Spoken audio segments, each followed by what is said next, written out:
today with Megan Lewis in the Fuji XPro1 stand. Megan's been shooting with the XPro1 for a short time. Megan's worked tirelessly to produce this book. I think it was a project that was shot over intensive 3 years, but generally over 12 years. Megan was working with the Indigenous community in Western Australia. So Megan, tell me a bit about that journey.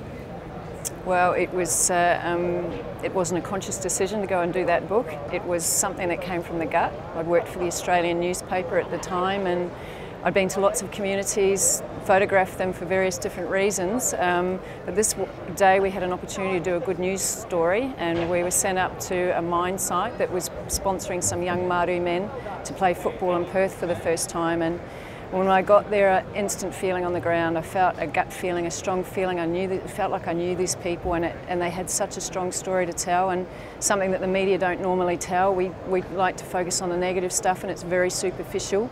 And I thought, well, there's something here, there's something special, and it's something a story that needs to be told from the inside out.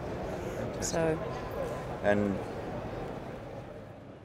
I mean, it's an amazing book, and I think, you know, personally looking at it, I feel that all Australians, certainly young Australians, should really read this and get an understanding of working with Indigenous people. Initially, when you went to that community, were they accepting of you as a photographer, or did you have to? How did you go through that process to gain access? Well, from the moment that I met them, I felt a rapport with them, but I had to build that up with them. And I was working full time, so I spent 2 years saving every few months. I'd save up loo days and then drive 1,600 kilometres or three-day drive to the desert and spend 3 or 4 days with them over. And this went on for a period of 2 years, building up a rapport so that they could trust me. After 2 years, I thought, if we're going to do this properly, I need to be with them full time. So then I went to live with them full time. I thinking for 6 months, but it ended up 2.5 years, nearly three years, and it took 6 months, even from living with them to get the first really strong picture, something that was really a bit more intimate. Fantastic. And so, if you were going out, which I know you are, and working with the community with nutrition, how do you find the XPro1? Do you feel that will be a tool that would be beneficial to you in that community? The XPro1 would be a huge advantage. When you're living out in the desert with the Māori people, there is just no background noise. So the shutter of a camera going off, just carrying it around, in the beginning it was obtrusive, but after a while they became used to it. But now, just having the XPro1 will just make a huge difference, because it's light, it's easy, it just becomes part of the conversation. It doesn't interfere. XPro1 conversation with the mob. Fantastic.